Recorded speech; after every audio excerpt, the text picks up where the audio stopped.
Dozens reported killed in Israeli strike on Rafah. At least 45 people have been killed, including women and children, in an Israeli airstrike on a camp for displaced Palestinians in the southern Gaza city of Rafah, the Hamas-run health ministry says. Videos from the scene in the Tal al-Sultan area on Sunday night showed a large explosion and intense fires burning. The Israel Defense Forces, IDF, said it had killed 2 senior Hamas officials and that it was reviewing reports that civilians were harmed as a result of the strike and fire it ignited. Hours earlier, Hamas had fired 8 rockets from Rafah towards Tel Aviv, the first long-range attacks on the central Israeli city since January. Some 800,000 people have fled Rafah since the start of an Israeli ground operation there 3 weeks ago, but hundreds of thousands are still believed to be sheltering there. The Palestinian Red Crescent said Sunday's airstrike targeted tents for displaced people near a UN facility in Tal al-Sultan, about 2 kilometers (1.2 miles) northwest of the center of Rafah. Graphic footage showed a number of structures ablaze next to a banner saying, Kuwaiti Peace Camp 1, as well as first responders and bystanders carrying several bodies. We were sitting at the door of the house safely. Suddenly we heard the sound of a missile, witness Fadi Dukan told Reuters news agency.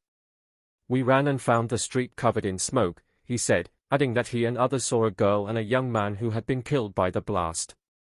Abed Mohammed Al-Atta said his brother and sister-in-law were killed, leaving their children as orphans. The Israeli army is a liar. There is no security in Gaza. There is no security, not for a child, an elderly man, or a woman, he said. The IDF said in a statement on Sunday that it had carried out an airstrike in Tal al-Sultan that eliminated 2 Hamas leaders, Yassin Rabia, the chief of staff of the armed group's fighters in the occupied West Bank, and Khaled Nagar, another senior official in the West Bank wing.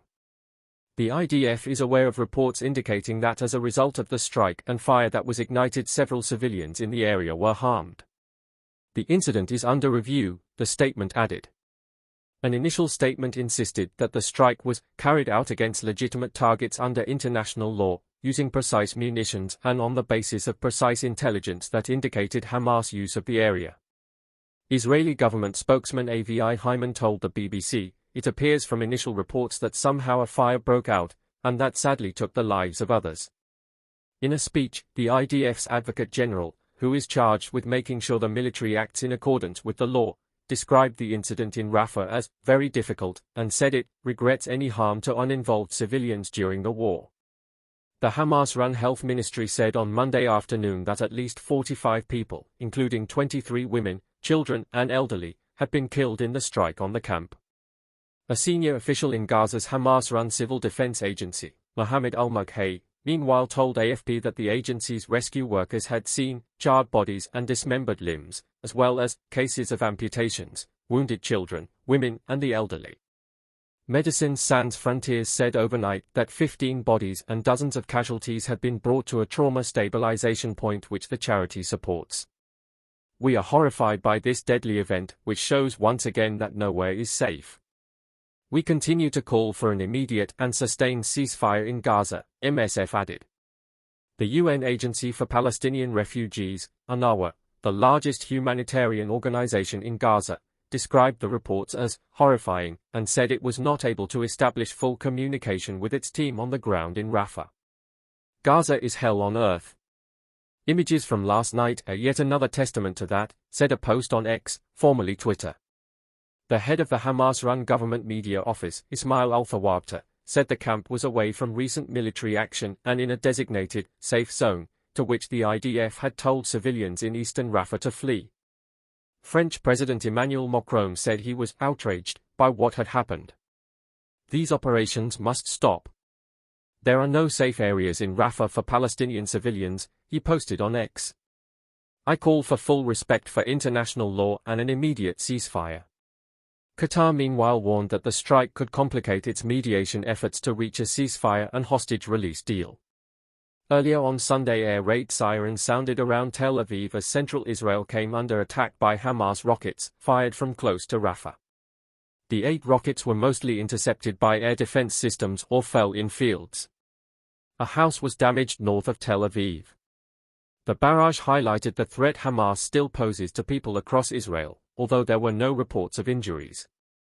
It also illustrates the challenges the IDF faces as it moves further into southern Gaza to oust Hamas from what it calls its last major stronghold. The military wing of Hamas said it had acted in response to the massacre of civilians. Israeli military operations have continued in Rafah despite a ruling on Friday by the International Court of Justice, ICJ. The UN's top court said that, in conformity with its obligations under the Genocide Convention, Israel must immediately halt its military offensive and any other action in the Rafah Governorate which may inflict on the Palestinian group in Gaza conditions of life that could bring about its physical destruction in whole or in part. Israeli officials said over the weekend that the wording did not rule out all military action.